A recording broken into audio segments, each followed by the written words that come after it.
Put the kids to bed. Dad is home. We are the DWO podcast, representing the Dad World Order. I am the handsome head of household, Mr. Magnificent Mike Martin.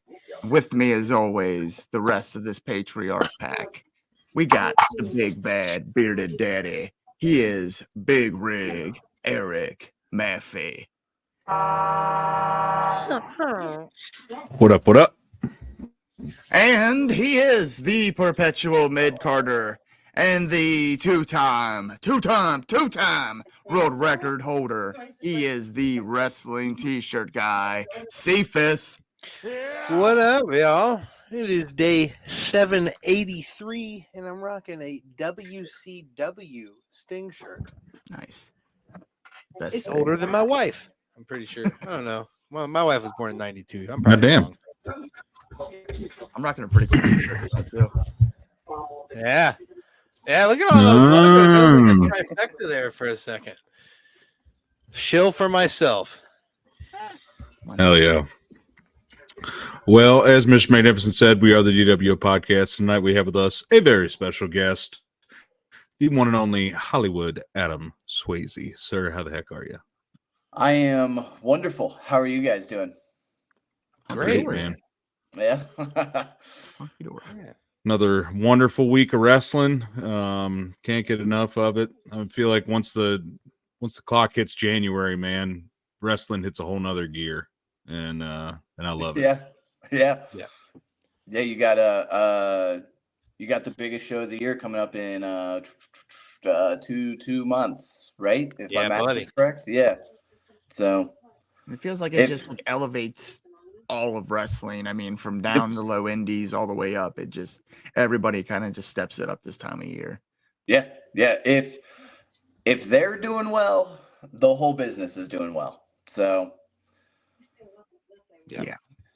So you're part of one of the oldest, if not the oldest, independent wrestling companies in the Northern Wrestling Federation, and a very a decorated veteran. With that, I know about your world title. Champion. What was that? Grand Slam champion. Grand Slam champion. Are you the youngest to do it? I have no idea. I'm gonna go out on a limb and say yes. I could be proven wrong, but yes. How old are you? I am 26. Oh shit, damn. You gotta be. Yeah, you gotta be. Wait, you're 26, but you have a Godzilla poster? I do. Yeah, Your actually, culture. It's Godzilla, and it's music notes of Godzilla's classic theme. So nice. Yeah, and it's got depth. That's pretty cool. Pretty cool. Fuck with that. Wise beyond your years, you are, Mr. Swayze.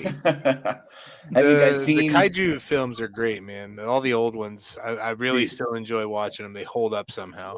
Dude, they are the I guess the effects of it or whatever are so ridiculous, and that's what I love about it is like, because it's not it's all claymation, or it's the typical practical in some way. Yeah, exactly. Yeah. But the evolution of Godzilla from like way back in like the 70s or whatever to like now is insane. And I don't know if you guys have seen Godzilla -1. Not if you yet. haven't, go watch it because it is phenomenal. It's by far one of the best movies of the year. And I'm Hollywood Adam Swayze, so I mean, he knows that heard it here. Yeah. So I know what I'm doing tomorrow after work. That's right. Yeah. Oh, yeah. Heck yeah. All right. Duly noted, sir. Duly noted. Yeah, I mean, like, I am I'm a big, so it's a Japanese film. It was filmed over there, and it's all subtitles, and I'm very big on, I watch TV, I don't read TV. So if it's subtitled, I'm already not interested in it. And I went because I'm like, it's a Godzilla movie. I got to go watch it. I got to go see what it is. And then literally I walked out of that theater and I was like, I can turn right back around and watch it again. I'm like, let's do that. Damn, yeah, that it's good when you can sit through it again.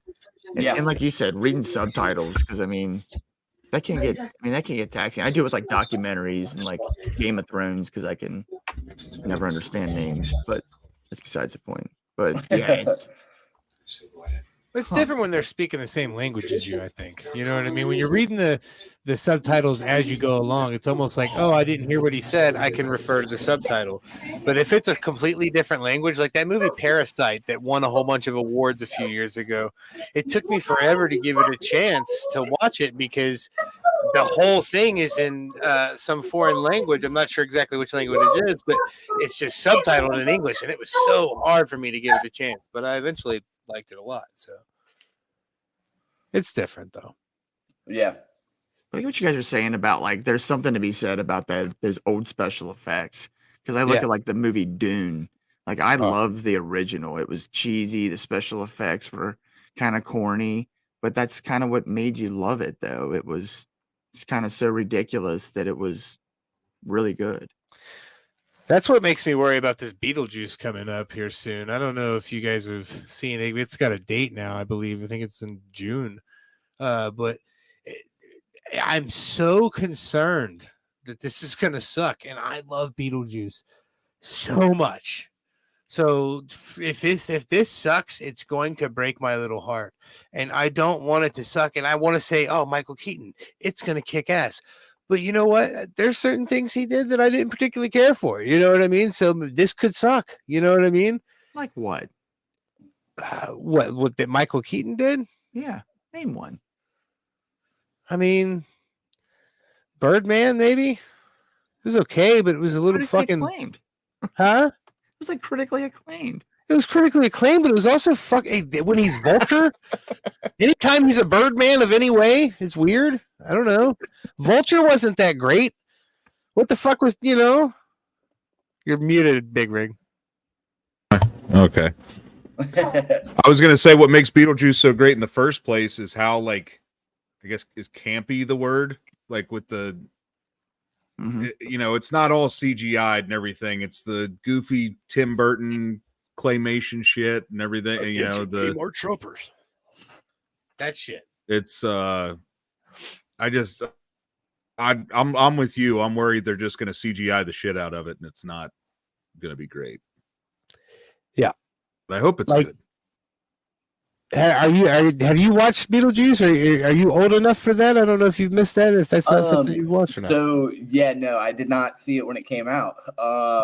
Obviously on cable. But no, I believe it or not, I'm not a big movie guy. Believe it or not, I can name you every Adam Swayze film, but I can't name you more than 5 off the top of my head. So wow. That's surprising. Hollywood. Yeah. No, like I said, I mean, typically it's just a few movies here and there, but every Adam Swayze film, and then the other ones I'm not in them. So why do I spend my time to watch them? So true that. Well, I guess what are your hobby aside from wrestling? Obviously, that's a very big part of your life. Do you have any other like passions or anything like that maybe influence your wrestling? Not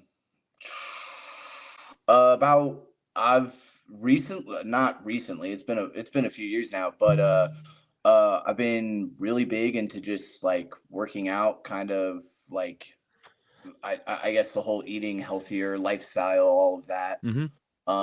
Pretty passionate about that. Other than that, in my free time, if I have any free time, I play some Fortnite. Oh shit.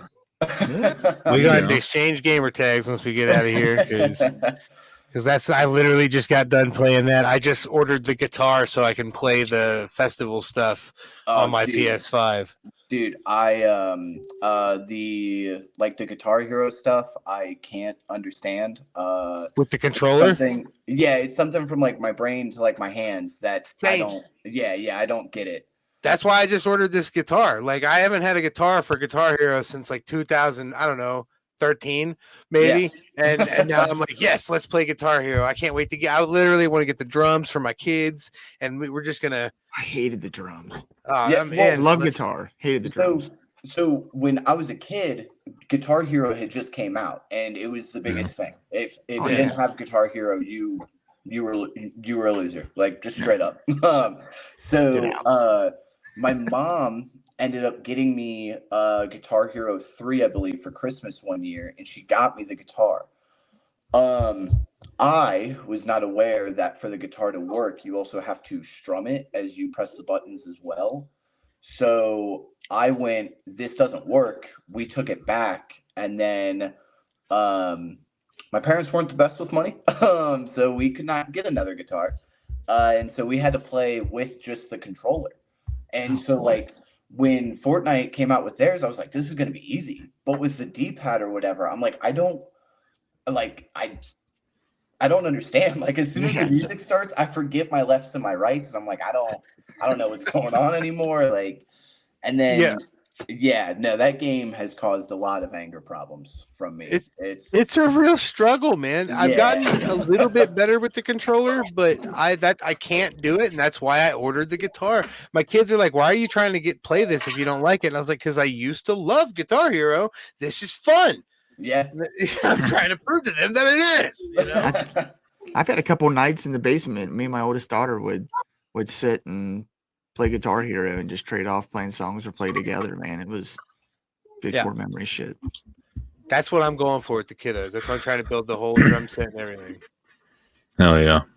And I taught her how to drink tequila, but that's so you talked about when you grew up, Guitar Hero was hot. When you grew up, who was the wrestler that was, for me, it was Stone Cold Steve Austin that drew me in. Who was your guy first? Who was the first one that sticks out to you?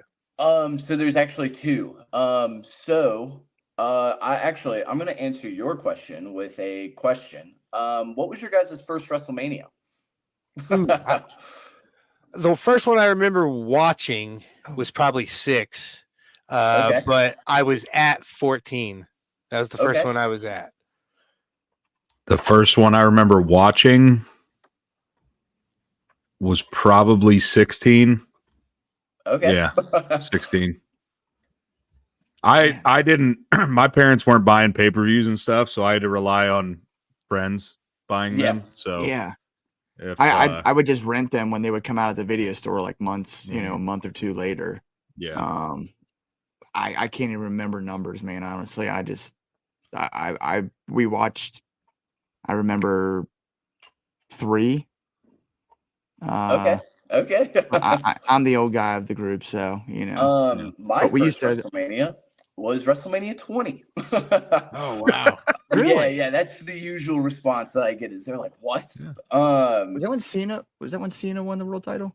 No, that's the one that ended with Guerrero and Benoit at the end. Okay. Yep. Oh Jesus, yeah. Yeah. So the first two guys that really stuck out to me, the 2 guys that opened the show are Cena and Big Show, and according to my parents, my older brothers used to watch it, and I would watch it with them, but I have no memories of that whatsoever.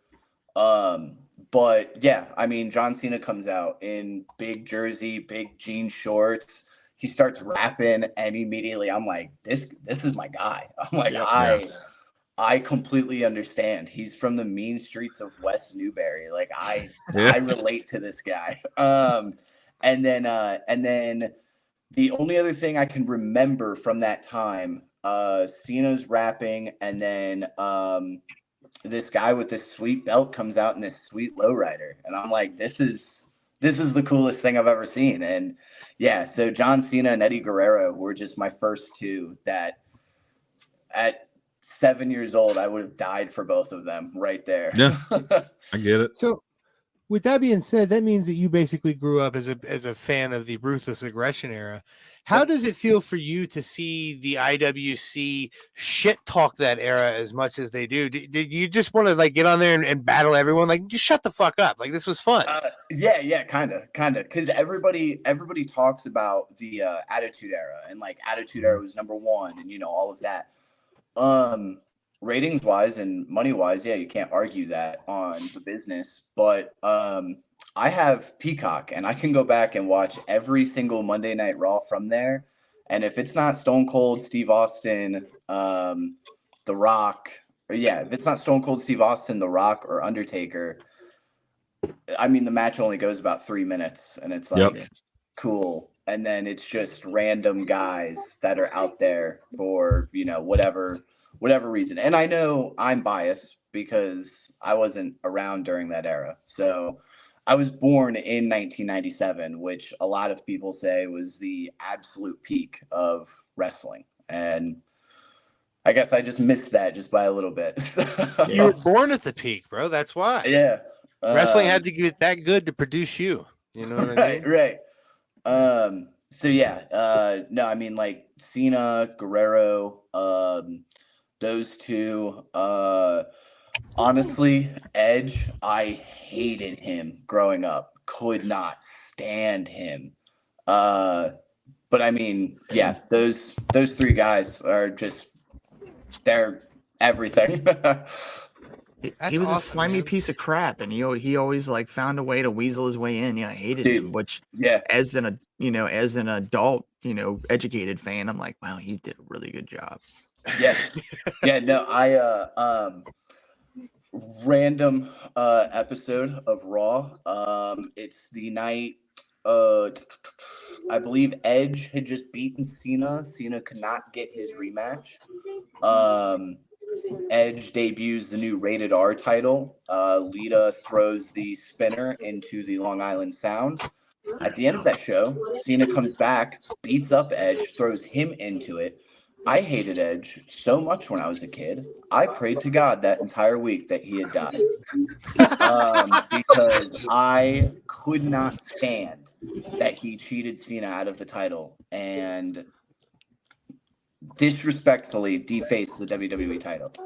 Yeah. So, yeah. Dear Lord, please bless Mama, bless Daddy, bless my brothers, and please let Edge die that night. I'm telling you, man, it was the entire week. He showed up on Monday Night Raw, and I was like, all right, this guy let me down. I was like, he let me down. Yeah. He's back. Who would have known that years later you'd be cheering when he showed up at the Rumble? Yeah. Oh, dude, that's the beautiful part of wrestling is that was 2020, so I was 23 at the time. I literally remember watching it, hearing his music, and I was like, no way. And then he came out, and like I'm also tearing up too because I'm like, I remember watching him retire. Yeah. Like, just randomly too, it was just out of the blue. He was the champion at the time, and then boom, now he's back. I think that's such a magical thing about pro wrestling, man. Is when there's tragedy in real life, it carries over into pro wrestling. When Roman Reigns had leukemia, when we've lost wrestlers before, that stuff goes into the storyline in a way. You know what I mean? So that's what that level of disbelief or whatever you want to call it with pro wrestling, it's intertwined with it because we see these people so much and those stories blend together. It's something neat. I think that's why I like this shit so damn much.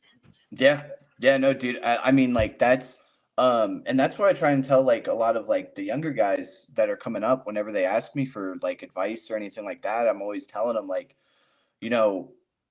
everybody can, not everybody, I physically can't, but a lot of people can go out and do a triple moonsault to the floor. That's great. Nobody remembers that tomorrow. Nobody's going to remember that next week, but it's been going on 4 years now. And we're still talking about Edge walking out into the Royal Rumble. So like, that's the emotion that is behind wrestling. And that's what makes wrestling so cool. That sounds really familiar. The last guest we just had on, Mr. JT Dunn, said almost the exact same thing. I mean, that's to me, that's the cool part about wrestling. I don't really, moves are cool. Like, seeing that stuff's cool, but when you're so invested, then you're like, oh my God, this guy finally did it, like, yeah. It's the why, it's the why he's doing that, because it's at first the shock of, oh my God, how did he do that? But then, you've seen it so many times, a Canadian destroyer, for instance, now it's used so much. If it's used with purpose and has a little storyline or something behind it, then it actually means something. But, now that it's almost like white noise. Yeah. I mean, when we, when Cody eventually finishes that story, man. I mean, that's what it's all about, you know. How does Roger Ruffin feel about Canadian destroyers? Well, I'm not dumb enough to ask him. He doesn't seem like it'd be his cup of tea. No. Him and Kat both. I know Kat for a fact does not like it, but Yeah, you know. but that was like I feel like that was originated like right in his heyday. You know, Petey Williams. Yeah. No, Kat's told me before he loves it as a finish because I mean, that's a legitimate finish. Nobody should be getting up out of that. But then For years, I was showing people that YouTube clip. Like, please explain to me how the hell that he's doing this. Yeah, I remember being at work and Mike showing me that YouTube clip. Yeah, I remember that was one of our first interactions. Was tell me how he does this, and I was like, I don't know, but I want to watch wrestling again because of this. And yeah, but now I mean, now we see clips on the internet all the time of people taking 10 of them and then getting right back up, and it's like, yeah, you know, this is all a joke, I guess. It's not. Yeah. Yeah, you don't see that in the big TVs though. So Nope. There's a reason. Yep. Man, I tell you what, I used to watch a lot of Sean Ross Sapp doing reviews of like Monday Night Raw and stuff like that. And one of the things he always said is like the progression of moves, like pile drivers don't put people away anymore. They used to be like you hit a pile driver, that was it. Yeah. And now it's like it's a close 3, it's a 2.5, but it's not 3. And he said it'd be really cool if you had people like, okay, for example, Jake the Snake Roberts. His finisher was a DDT. Beautiful. Why don't you do a vignette of him teaching somebody, this is how I did the DDT, and then somebody does a DDT and that's their finisher? You know what I mean? Like, yeah, that'd be cool. Right. But then at the same time, like, I don't know, because I mean, he makes a good point, but like, there's so many, because at one point, I mean, nowadays with like technology and whatnot, it's like, you know, you can kind of see through it at some things, you know. I mean, if you're really good, you really can't, but it's the when, like, I'm trying to figure out what I'm trying to say. The more times you see it, the less oh my god it is, you know. Oh yeah, for sure. Like the pile driver, for example. I mean, like, back in the day, that's an injury angle. That guy's gone for a couple weeks, and when he comes back, he's wanting to kill that guy, you know. And now it's almost like a transition move, and it's very weird because I mean, anybody will tell you, and I'll be the first one to tell you, I'm not athletic at all. I am the most unathletic wrestler in the world. Really? Oh, without a doubt. And with the amount of stuff that I'm seeing, like, because everybody tells me it's just all it takes is it's just one GIF and you're everywhere. I mean, you have major companies calling you because they see a 3-second clip of you on the internet. And it's always, you know, oh, let me do this 840 flip whatever through, you know, 4 tables. And I'm like, I'm never doing that. I know I can't do that. I know I don't want to do that. And it's going to take a lot of zeros before I even attempt it. Like, yeah. And that's I don't okay, know, kind of, but kind of in the back of my head, I'm like, I don't know if wrestling's kind of like advancing too far for me. Like, we have, like, you have, for example, MJF, where he doesn't do any of that stuff, and he doesn't need to. You have the internet hates him for whatever reason, but you have people like The Miz. I mean, The Miz has never done anything like that. Exactly. No, and he's great. He really is. He really is great. Yeah. I think the core of what you're saying is that they don't treat things like attractions anymore. Right. Like, that's kind of like they used to book Kenny Omega's finisher that way. Like, he could win plenty of matches without the one-winged angel, but if he brought the one-winged angel out, you knew for a fact he was winning. You know what I mean? I mean, you still do, but there's something about that attraction to a move that it don't have to be used every time. Just because the stunner's cool. If he did the stunner a little bit less, you know what I mean? Maybe he would have made it more cool. I saw something a few years ago that this was I'm trying to think back to the match, but I saw something on the internet of Baron Corbin. He was doing an interview, and he had said that nobody's kicked out of the End of Days. And I was trying to think back to it. I was like, I don't think anybody has. I mean, it still holds true. I'm not the biggest Baron Corbin fan, but I don't think, he, like, anybody has kicked out of it. And then one day I'm watching WrestleMania and he hits it. And I was like, well, that's the finish. And then he kicked out. And now I'm off from my couch on my feet for a Baron Corbin match, which if you ask the internet, they're not good. And the internet lies. The internet lies. And I beg to differ because I was, as an adult grown man, I was on my feet like, oh my God, this match is like, it means something. Here we go. Yeah. It meant something. Exactly. When that happened, I was like, holy shit, they did that here at Mania. Like that. Yeah. Ever since I realized that he had been, undefeated with that, I was watching myself like, okay, anytime he does it, this is it. You know what I mean? How long is he going to protect it? I didn't expect it to happen. You know what I mean? I didn't expect him to not win. You know what I mean? Right. It was crazy. That was 35, right? WrestleMania 35, I think.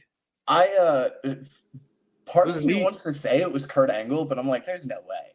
It might have been Kurt Angle. I don't know, but I remember I woke up like I came up. I was like, oh my God, here we go. And then the match kept going. It's unfortunate because I can't remember who did it, but I'm Googling it right now. Kick out of End of Days. Is it End of Days, right? Yeah. Yep. His NXT work was great, though, man. I feel like it was McIntyre. It was Drew. Oh, okay. Yeah, it was Drew. It was in WrestleMania 38 in Texas. That's what it was. He was there. I was there. But yes, they no, I mean his NXT run was great. I think I barely have time to watch any current wrestling at all. But I know, isn't he back down in NXT now? Yeah, dude, and he man, I watch everything every week.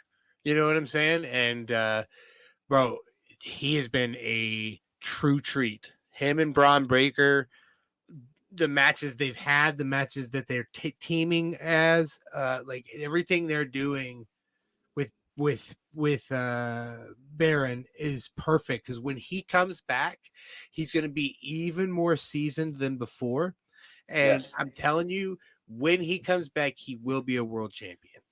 That guy has reached another level. People often forget too. He's the last person that pinned Roman Reigns. You know what I mean? Well, not besides that tag match. That don't really count though. Last person to pin Roman Reigns in a one-on-one match. So I'm just saying, Baron Corbin is a sleeper champion. The guy is fantastic. I've been singing his praises for years. With the right story, I mean, it could happen. He's fantastic. You talk about stories, though, man. Everyone wants Cody to finish. I keep seeing this swell of R-Truth to get the world heavyweight title, and I want bad. So bad. I want it so fucking bad. I want R-Truth to win a title so bad.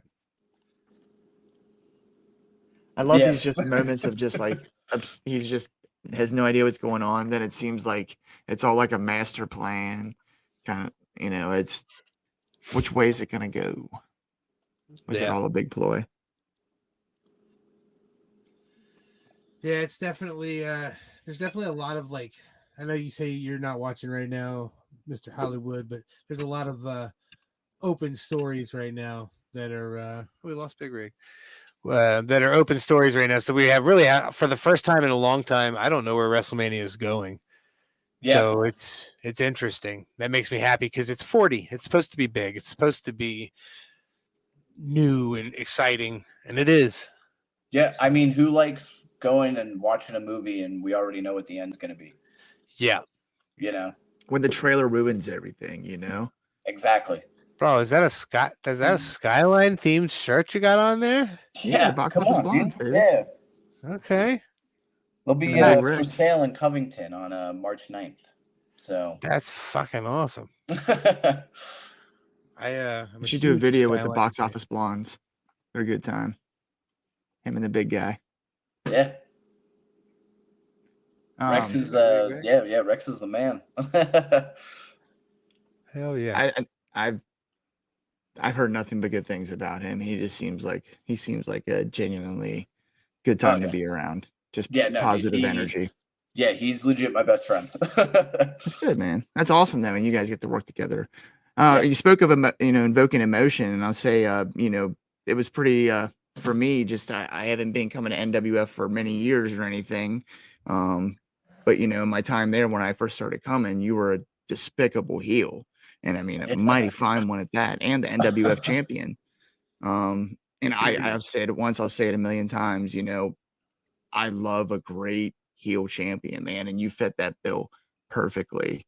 And that was part of what drew me in and kept me coming back to NWF. Which getting to see Star Rider beat you at Summer Sizzler, it was exciting because the good guy's supposed to overcome the shithead heel. Yeah. But then and now recently you've kind of had a turn of attitude and just watching, because the NWF fans, I'll say, man, are some of the most. We've been all over, and there's some of the most brutal fans out there, dude. Like they cut deep.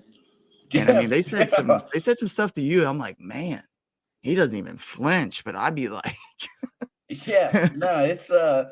I mean, they care. I mean, as the cliche goes, without the fans, I mean, we don't do shows. I mean, we don't have a platform. But I mean, no, I love it. I yell, cheer, boo, whatever. As long as you're there behind me, that's all I care about. So yeah. But no, the fans, I mean, they can be brutal. They can be very brutal.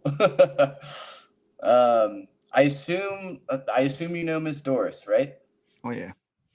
Yeah. Don't touch her boys. She's got her boys, and you leave them alone. You'll pay dearly. Yeah.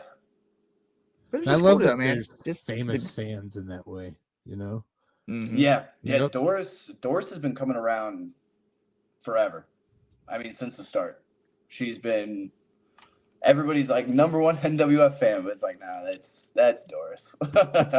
Sorry, that's taken. Yeah. Those are the type of people that just that true support of wrestling. I try to make out to every show I can, but I sometimes I can't make certain ones. But when there's weekly shows and there's that person that's there every time, that's the person you want to do the spot right in front of, because they're going to care the most. They're going to give you the best reaction. I like to make signs. I've only been to 2 NWF shows. One was Revolution, and the other one was this past year's Sizzler. And this is the only 2 NWF shows. Well, I've been to a couple way like 8 or 9 years ago, but recently the only 2 that I've been to were those 2, man. And they technically the benefit show up in Fairfield was kind of a that was NWF light show. Yeah, but it was it's definitely endeared itself to me, man. I definitely my next goal is to make myself out to a Burkus show. I love those, man. The atmosphere there is so good. Yeah. Ludlow can get wild. The atmosphere, the acoustics in it. I mean, don't quote me on this, but I think we can only hold like 200 people or something like that in there. But the sound makes it sound like 200,000. Yep. And once there's that small little noise, then more noise, then it's a whole chain reaction. Now everybody's going and everyone's having a good time. Plus, a little bit of alcohol doesn't help either. It is literally the perfect venue for a wrestling show. It's made for like circus. They have it set up for circus acts, which at its core, wrestling is a carnival act. We came from the circus. Yeah. So I mean, it's and then like you said, they have a full complement of brews there, which are Yeah. really really good, by the way. Bro, the next is the next date known for Burkus? Is that something that's already known? I think it's the following week. It might be 16th, or maybe. We need to figure that out Yes. because we need to schedule us a bro date out there, man. So we can. I need to go see it. Yeah, it's wild. I mean, there's a lumberjack match that's already. I believe that's going to be the main event. Of course, my boy Rex taking on DC. Oh God. Yeah, which That's a hoss fight there. Yeah, and we got some Me- unfinished business with DC now. So Rex is gonna make sure that business is handled. So yeah. Well, that's so. Besides NWF, do you have any other promotions that you work for at all, or? Yeah, so me and Rex currently hold technically 3 different tag belts for different promotions. Come March 2nd, we'll hold our 4th as we take on the DCW Tag Team Champions in Piqua, Ohio. Oh, okay. And then so we work for them, and then we also work for New South Wrestling down in Lexington. And they were running on Sundays. They did take a break just because of like the holidays and everything else, and they're trying to figure out a date to start back up. But we are the undisputed tag team champions there. We hold both the upstart and their heavyweight titles. So, oh wow. Yeah, I mean, I'm not trying to toot my own horn, but me and Rex are the best tag team, and we're just waiting for 2 guys to step up and prove us wrong. But so far, no one has. So it's switch gears a little bit here, but you talked about it earlier. As far as Fortnite goes, man, how long you been playing? A long time. Very long time. I've been since chapter 2, so I played a little bit in chapter 1, but it wasn't for me then. But chapter 2, right before the Marvel season, really hooked me, and I've been there since. I'm probably right there with you because I remember me and my friends, because Fortnite and PUBG came out at the same time. Yep. And I was 100% PUBG. I was like, no, Fortnite's for kids, blah, blah, blah. And then I believe, I think like PUBG was down or something, or it was like taking forever to update. And so I downloaded Fortnite, got on that, and I have not played PUBG since. I got on the Midas season. That was my first season, and I was obsessed. I got Deadpool and all that stuff, and I was like, all right. And now after I had Deadpool, they kept adding new characters. I was like, well, I can't miss this guy. Not have this guy. I just saw a leak that I guess the new chapter is like Greek mythology. And this whole chapter, so you guys can make fun of me for it if you want to. I am a giant Family Guy fan. Bro, hey. Dude. That's Seth MacFarlane's autograph, and he drew a mustache on my Quagmire. I met him at an Obama rally, and I was like, oh, I have a Quagmire tattoo. I was like, will you please edit it? And he made it Spanish Quagmire and then signed it. And I went straight to a tattoo shop. But anyway, I mean to cut you off, but I'm obsessed with Family Guy too. So. I love Seth MacFarlane. Literally everything he does. The new show Ted on Peacock. Yeah. I was gonna say if you haven't watched it, I highly recommend it. So good. So mad when it was over. Like so good. Well, season 2's coming out like next year, so you know. It is okay. But I was worried. I was like, without Wahlberg, is it gonna be?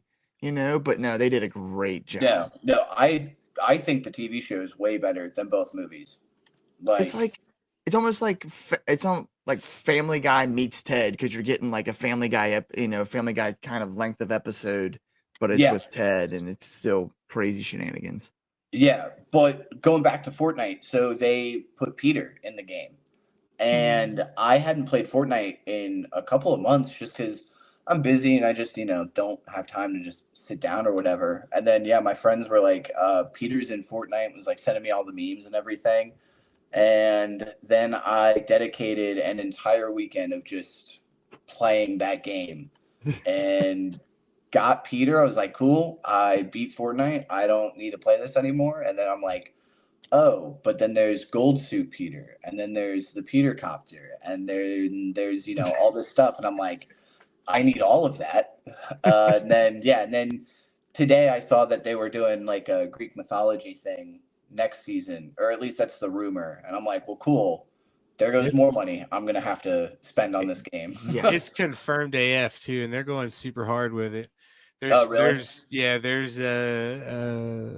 files that they found for Ares and Hephaestus and what's the snake-headed bitch, Medusa. There's like all kinds. There's 5 different bosses that are coming. There's going to be weather coming back, lightning, tornadoes, all that stuff.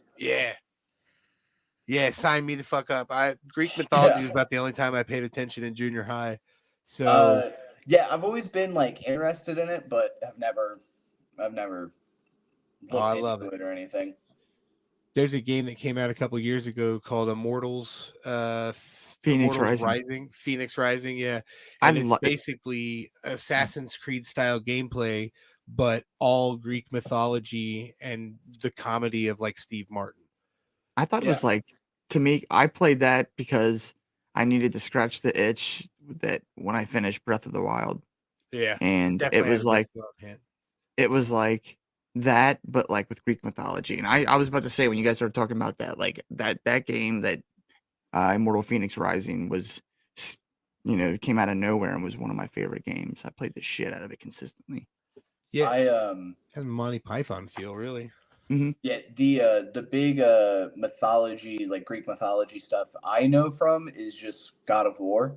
But that also, I did not play that growing up. I grew up with a bunch of brothers, so I was the second youngest out of 6 other, or counting me, 7. Holy shit!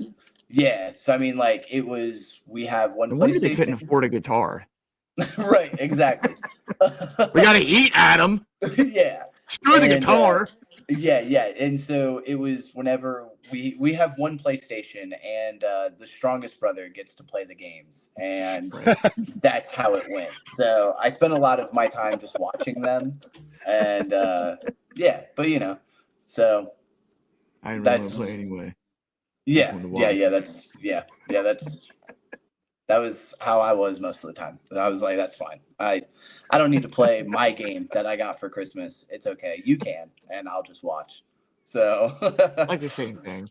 Finding the time is so fucking hard, man. But so I get why you get, you talk about earlier that your hobby was your body. I get that, man, because it's like a real life video game in a way. Let's max these stats. Let's work on, this part of my, it literally, you're building your RPG in real life, you know what I mean? And I get the obsessed with it, right now I'm that way mentally with my career. I'm making more money than I ever have, and I have like unlimited overtime right now. So part of me is like trying to figure out, okay, I could work 3 hours here, extra 2 hours here. I'm trying to stack all the money that I possibly can. And I don't know, it's not like I have giant plans with it. I just want to. Yeah, I mean, that's you greedy bastard. Yeah. The monies. Yeah. Biggie Smalls said more money, more problems, and I don't think he was right in saying that. I think more money, less problems. So, like a wise man once said, money changes everything. Yeah, you're right. It makes me sleep a little more comfortable. Do you ever wonder how Scrooge McDuck swam through coins? Yeah, that's some bullshit. Speaking of Family Guy, he proved that it's not liquid; it's just a flat surface. Yeah, it's just a flat surface that creates one solid. Yeah. I forgot they did that. That was a big thing. So me and my childhood best friend, his name's Brody.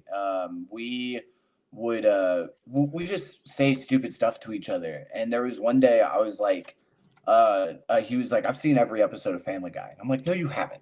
Nobody has ever sat down and watched every single episode. And then I was thinking about it, and I was like, I'm gonna be that guy. I was like, I'm gonna be the guy that sits down and watch. And I love that show to death, but there are some seasons that it is brutal to sit through. Really? Yeah, I'm not big into Star Wars. Their whole Star Wars stuff, I was just like, come on. I was like 30 minutes cannot get by any faster. Bro, what is Yeah. wrong with you? Dude, You're not into Star Wars? I'm not. No. Come on. Oh, I see where the natural heel comes from. Jesus Christ.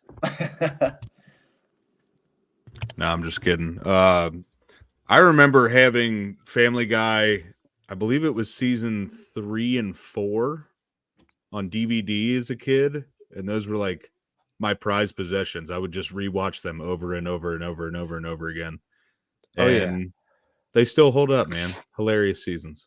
Yeah, no. I mean, even the new episodes, because like everybody, like not everybody, but a lot of people will be like, there's old Family Guy and then there's new Family Guy. And I think that's true with South Park. I definitely think that both eras are still great. The new South Park specials on HBO or wherever they're on, those are hilarious. But Family Guy, I'm like, Family Guy is held up completely all the way through. Yeah. Like I said, there's a few seasons that are kind of a struggle to get through, but once you get through them and then you're back to the good stuff, Babe all didn't hit a good home shows run have every that. time. Yeah, All good shows do have that. I mean, South Park, dude, they did a whole like 2 seasons where they were focused on fucking Mysterion and Yeah. the Lord of the Rings. And I was just like, can we fucking stop this and just get the kids being fucking kids? And now that's basically where we're at again. And I love it. It's fantastic.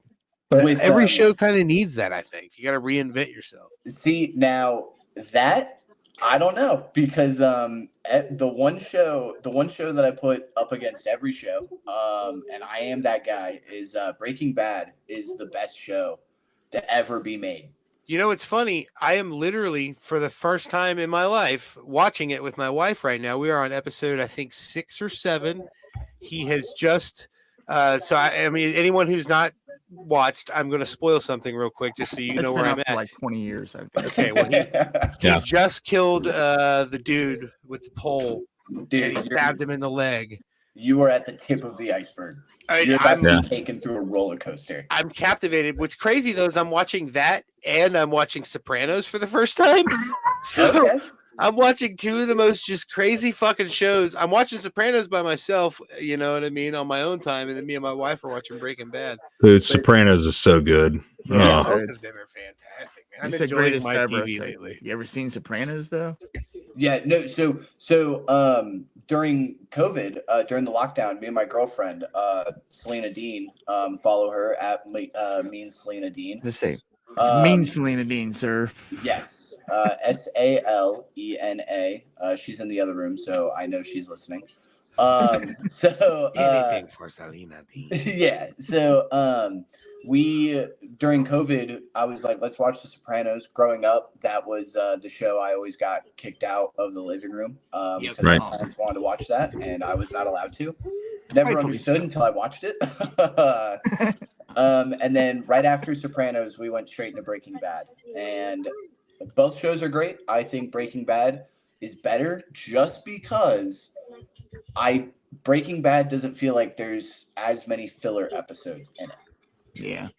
Whereas Sopranos, I feel like there are several episodes you don't need to watch, and you're still like nothing's changed.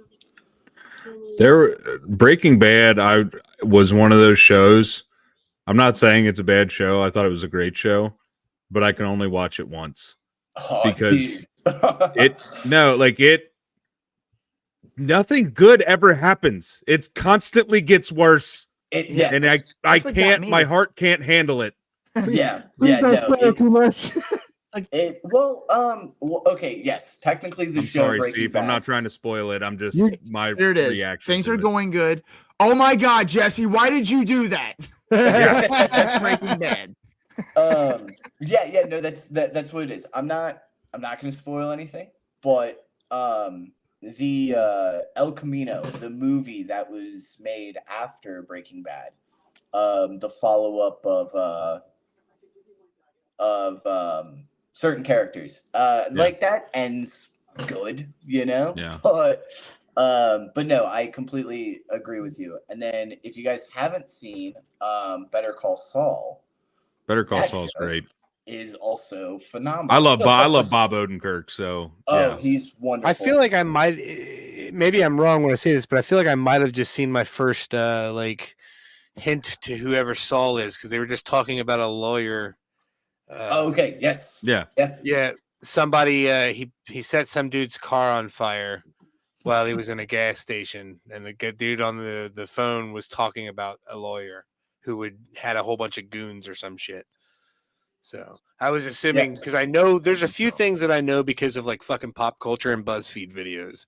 You know what I Right. mean? I know about the Yes. pizza on the roof. Saul's just the best sleazeball lawyer on planet Earth. I love him to death.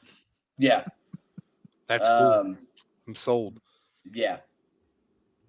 That's Yeah, kind of why Breaking they're Bad trying to is- do it's- Breaking Bad because it's got this whole world. It's got, you know, Better Call Saul. It's got the movie. It's, you know what I mean? So there's a significant amount of stuff. Yep. Talking about it now, I'm gonna have to go back and watch it. Look, I've seen every episode Yeah. of Sons of Anarchy. I named my dog Opie in real time while that season came out, in which what happened to Opie happened to Opie. So it was just like, okay, you know, thanks. That's like all those. That's like all the women that named their daughter Daenerys from Game of Thrones, and then she turned out to be an absolute psycho, and then it was like, ooh, that was a bad call. Ooh.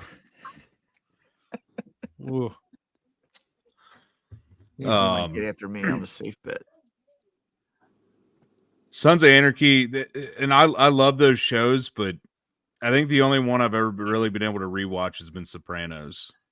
And there was even a time where I needed a break from Sopranos. I was like, after I watched it, I'm like, I'm never going to watch that again. Like, I can't take all that, you know, Yep. heart, whatever. But once you give it a while, you're like, yeah, I can go back and watch it. So I may be able to do that with Breaking Bad eventually.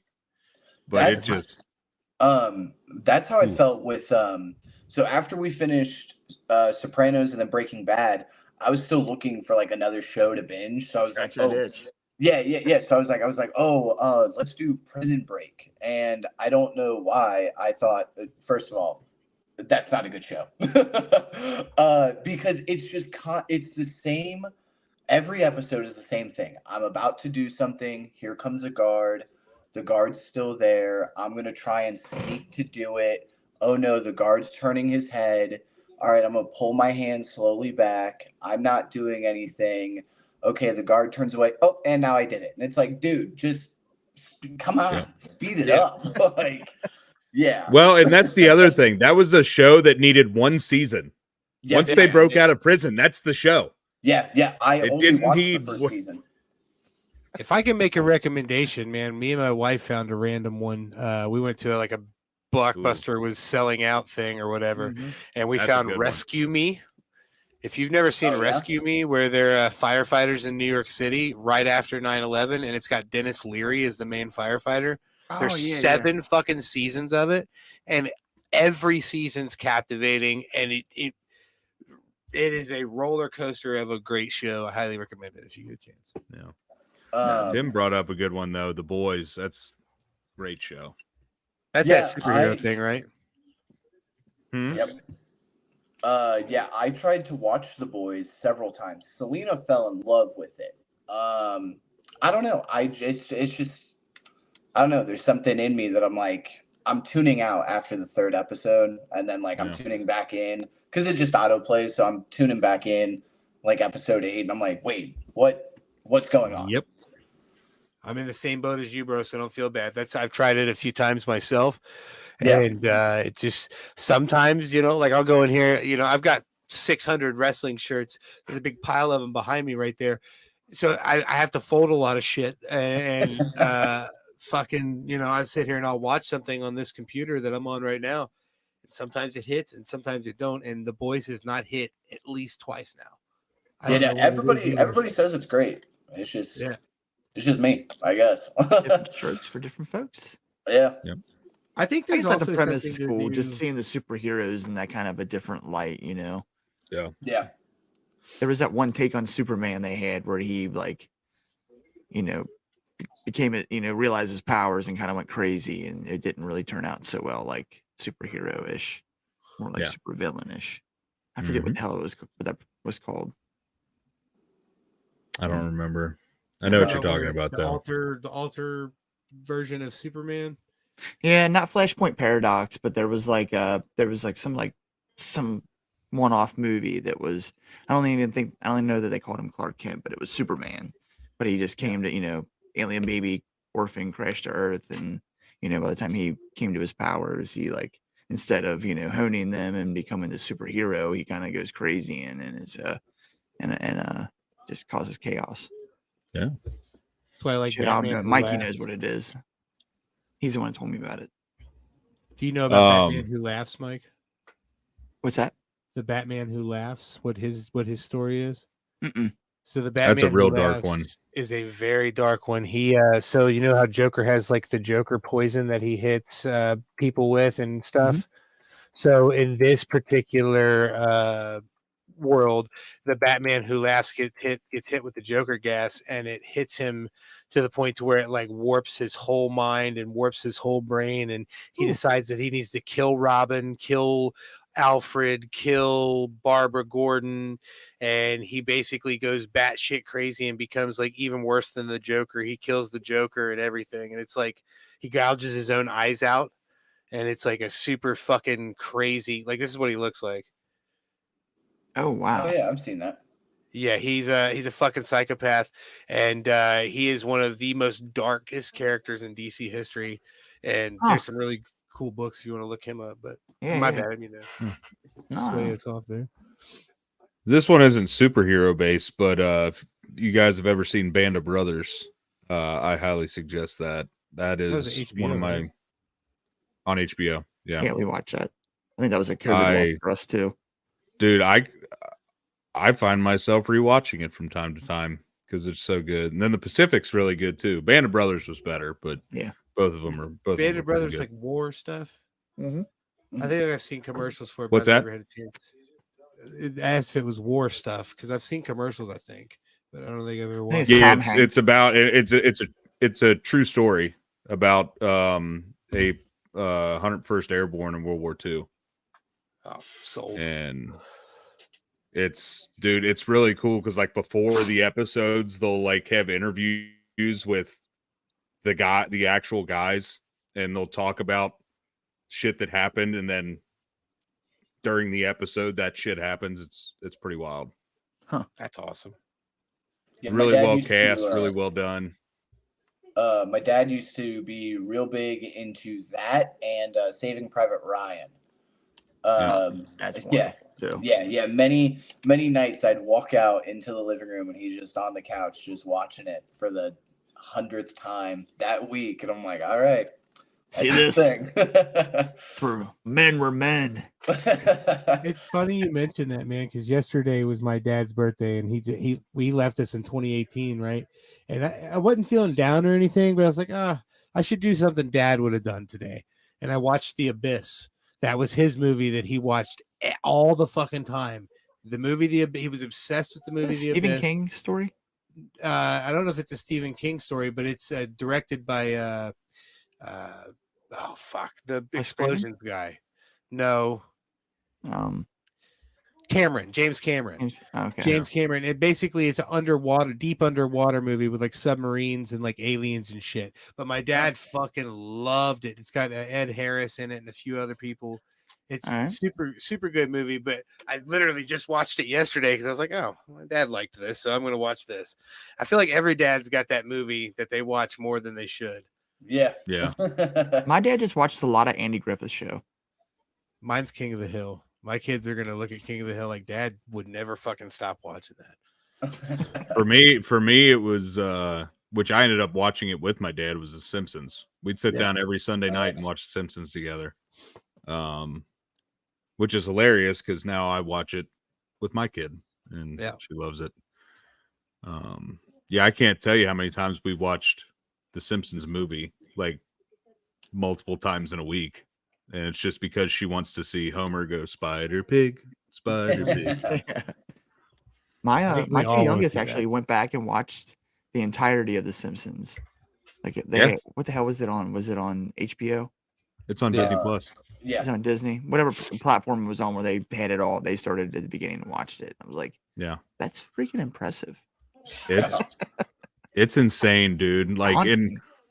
when you watch it all at once too, it's crazy to see it progress throughout society, progressing like because obviously it tackles like stuff going on in the real world, so that's pretty interesting. Not to mention the progression of the animation, because those first episodes were damn near unwatchable. Yeah. Look like I drew it with my asshole. Yeah. Yeah, they're Fucking rough. terrible.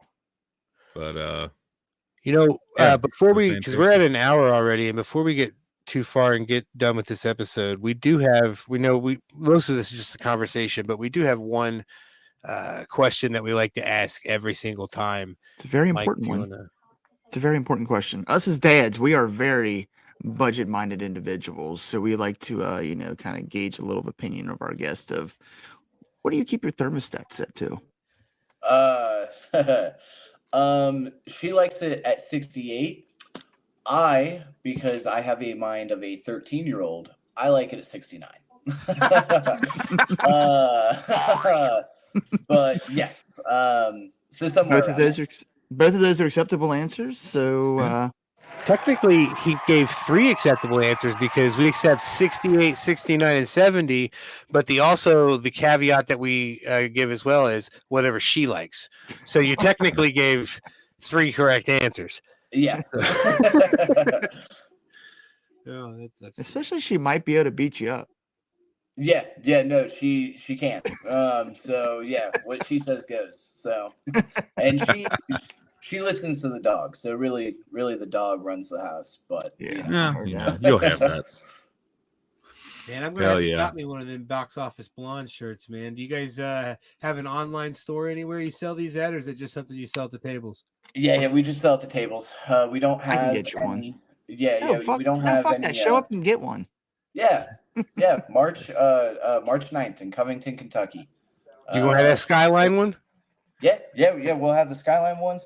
Fun fact, because I love telling everybody about it. All of our shirts are hand drawn by Rex. So really, that's awesome. Yeah, so he's a man of many talents. So I just followed you on Instagram, and I don't know if you know my gimmick or not, but I hold the world record for going the most consecutive days wearing a wrestling shirt. So I shoot a video every day, and I send it to Guinness.